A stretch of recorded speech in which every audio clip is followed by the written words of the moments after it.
back to this episode of Full Spectrum Living with CBD. I am Meredith, your co-host, here with Jessica and Adrian, your hosts. And today we are going to talk about how to read the label of CBD products. So Jessica, I think you're going to kick us off.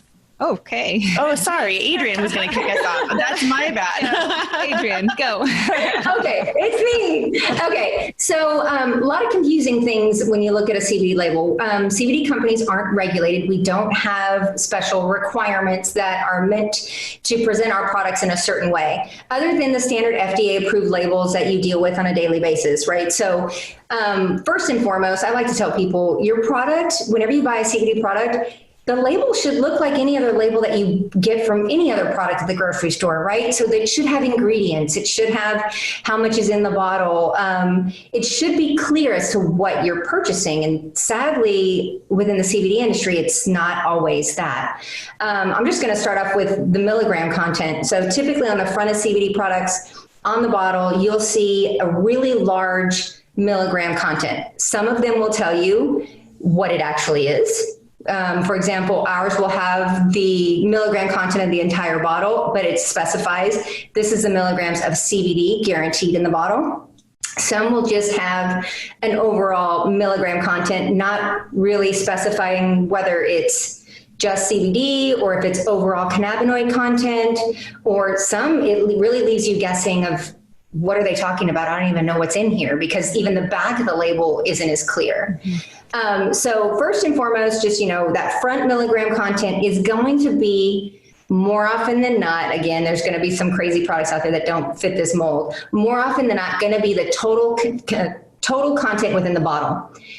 That total content is going to vary from product to product. It should disclaim whether it's CBD only, whether it's CBD content that they're just calling out, or the overall cannabinoid content within the product.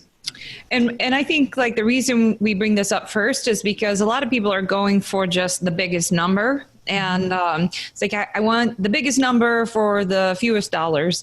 And that can get you suckered into buying products that are really misleading. So like, we've mentioned before, I think on here, Amazon and its rule against selling cannabinoids, but you'll see on there plenty of products that are advertised to look like that. And it just says 1,000 or 500 or 2,000. It doesn't even say milligram on some of the bottles, right. Or some bottles it will say milligram, but it doesn't say of what. And you have to say of what. You can't say it's 1,000 milligrams and not define of what. It means nothing when you do it that way. So another thing that means something, but it's like what that something is kind of unclear is, like 1,000 milligrams hemp extract. I've actually seen products where it said 1,000 milligrams hemp extract. And then on the back of the label, you see that 10 milligrams come from cannabidiol. So it actually did specify that, but that was in that 1,000 milligrams.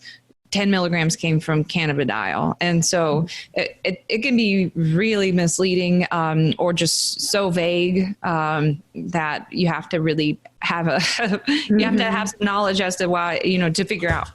Right. And I think it's unfortunate because, yes, there are benefits to the other cannabinoids. The science is digging into that. We already know about several of them and their benefits. But right now, the market's CBD, right? When people are going to buy these products and they're looking for a hemp extract or a CBD extract, they're looking for CBD. And so in my opinion, it should be clearly called out on the label. The consumer should know how much CBD am I getting, one, in my entire bottle, two, per serving, right? So it should be very clear listed on the back, 10 milligrams per serving, 15 milligrams of CBD, right? So not just 10 milligrams hemp extract.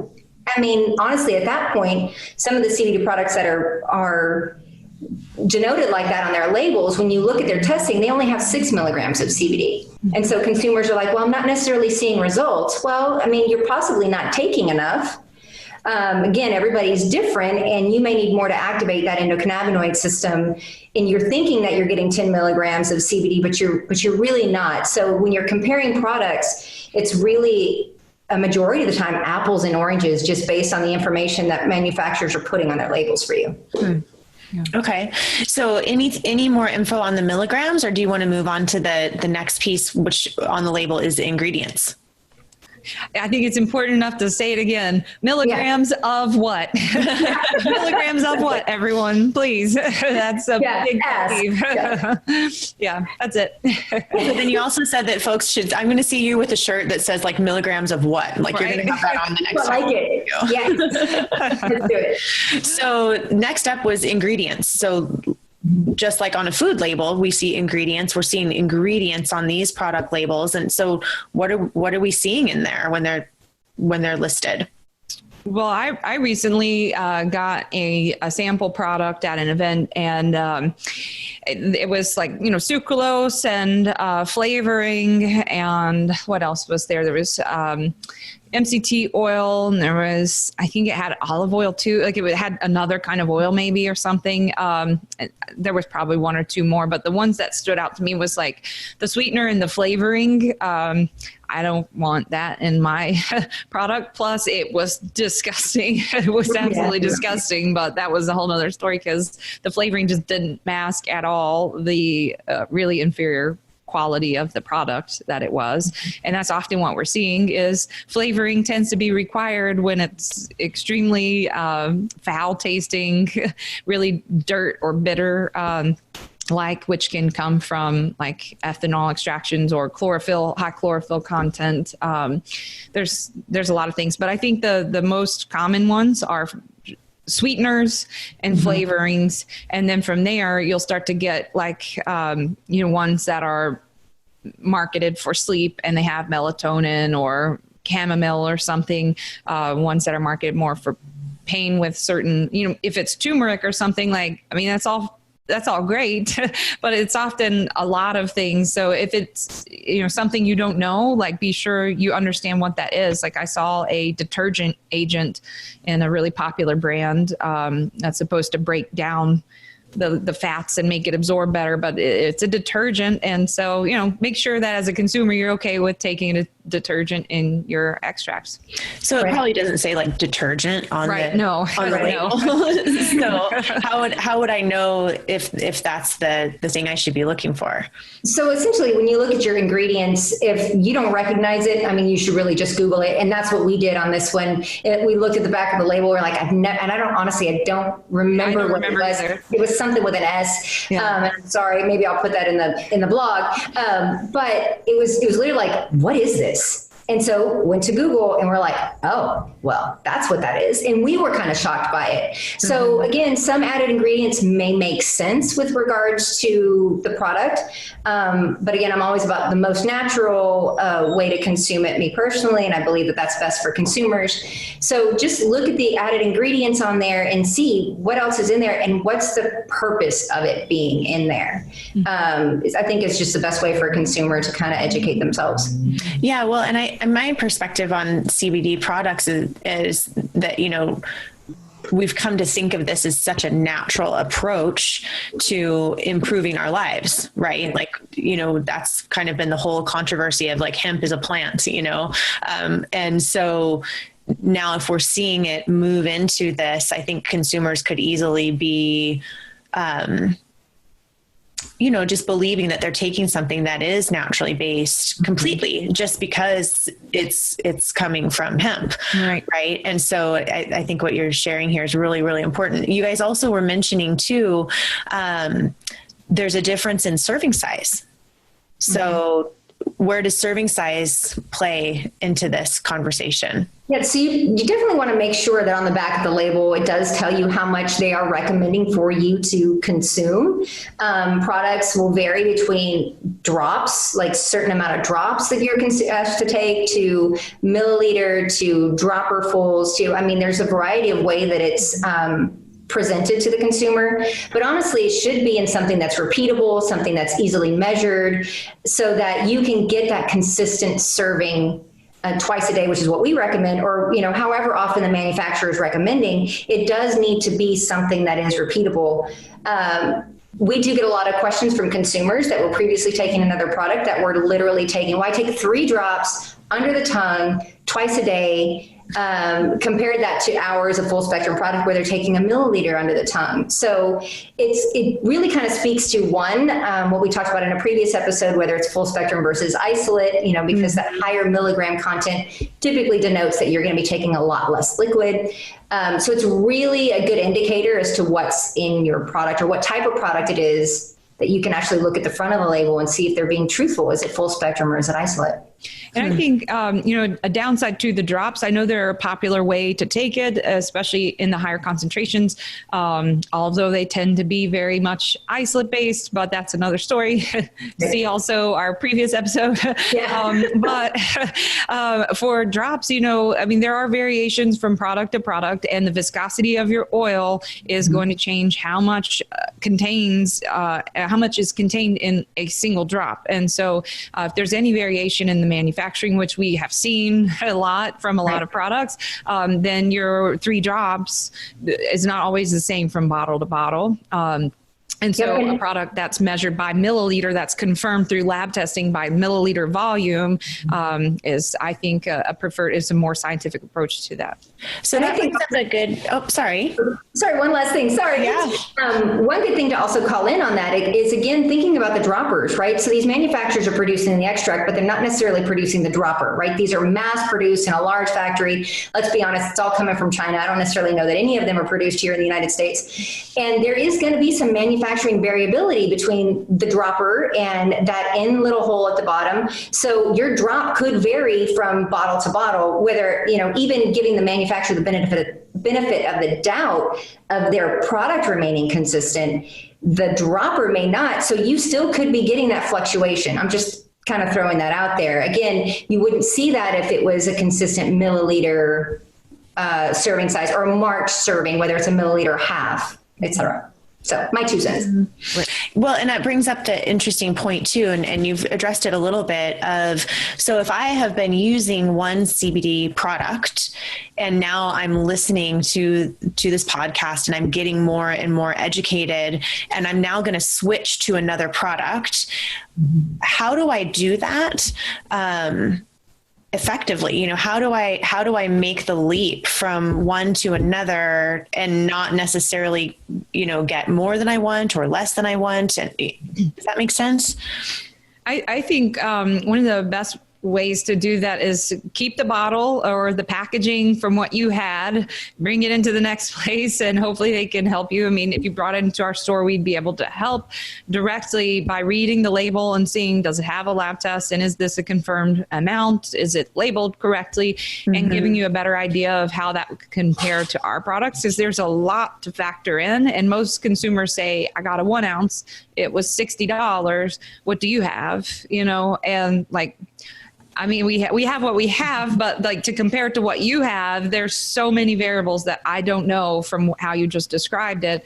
I need more information to accurately compare if that's what you're looking for. And so I think just keep packaging and bring that into, a supplier would be my recommendation, because otherwise most consumers just don't automatically remember enough of the relevant information to really make an accurate comparison otherwise. For sure. So then we also wanted to talk a little bit about the THC indicator that is on the label as well, right? So I think that was kind of the 4th important component. So let's talk a little bit more about that. Yeah, so I think that if you're going to have a full spectrum product or any kind of product, honestly, you should on the label denote very clearly for consumers that there is THC, whether it's in compliance with the Federal Farm Bill of 2018, or there is honestly 0%, 0.00000% THC in the product. So it's strictly an isolate. I do feel very strongly that it does need to be in there, because consumers, as they're going out and they're purchasing products, they are relying on the manufacturer of what the truth in labeling. And when their job depends upon it, or when their pharmaceuticals that they're trying to work off with their physician depends upon it, that physician care depends upon it, it's really important to be 100% just transparent with the consumer. Absolutely. I mean, like we mentioned in the previous episode, we have seen products labeled as 0% THC that are implying, 0 when it is 0.3 or somewhere around there. And that does make a huge difference for some consumers. They could lose a job over something that they thought was absolutely not a risk. So at least to be transparent enough, or transparent so that consumers can make an accurate risk assessment for their circumstances.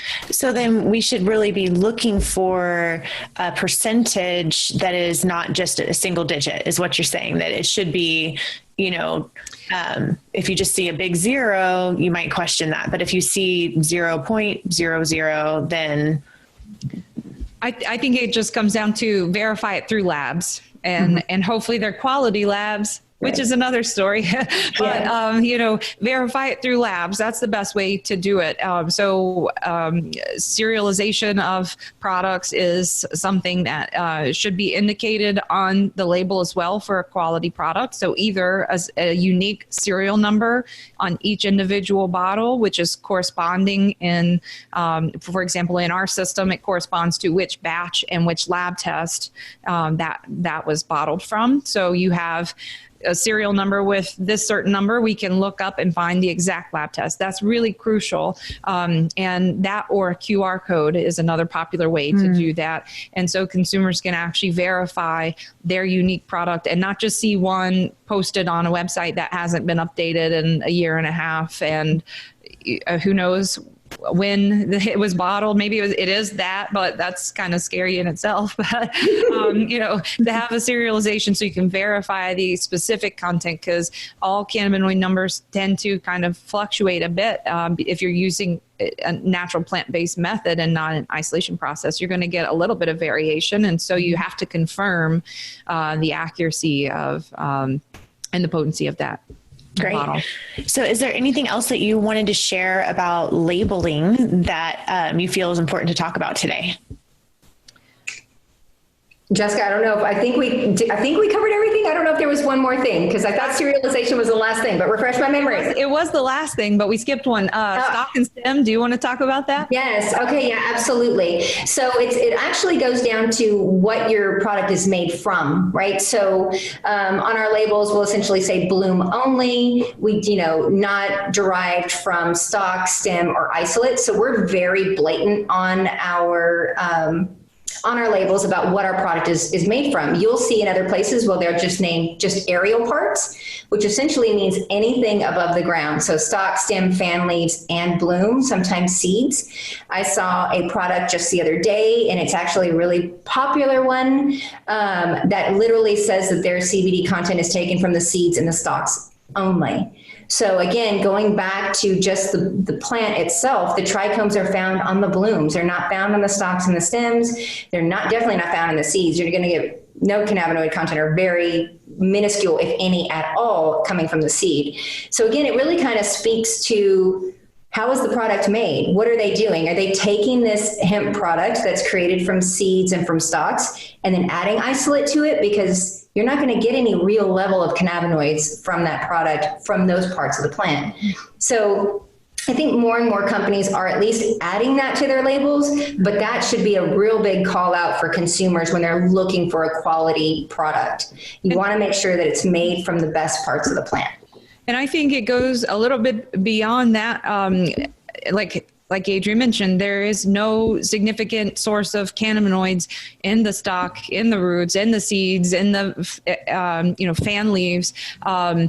There's no significant source there, but it's more than just that for quality. So we mentioned before, but didn't go into detail that, so hemp is a bioaccumulator. It's really good at cleaning soil. It leaches toxins from the ground, and hemp is currently being grown mostly on previously used agricultural land. So like soybean or tobacco or whatever was grown there recently. And maybe it was organic or maybe it wasn't. But whatever was on the soil from anything in the history, or runoff water or a nearby field or rain, any kind of heavy metal or pesticide content the soil has present potentially can be absorbed into the hemp. Generally, it's stored in the stalk. And so that's where you're going to find the highest concentrations of heavy metals and pesticides. And so use of stalk, because we generally see that being pretty much hand in hand with low yield plants. So not only are you using something that doesn't add value, but it adds potential concern. And it's synced almost always with a really low yield plant. So you're combining all these factors to where you're mass harvesting a lot of plant material with very little content. You're really elevating your risks of heavy metals, and you're doing it for cost savings and not quality. And so that's really the big reason. That's why we say be careful about having stock and stem. It generally implies not just one unfortunate thing, but a series of poor practices that do not yield best results for the client.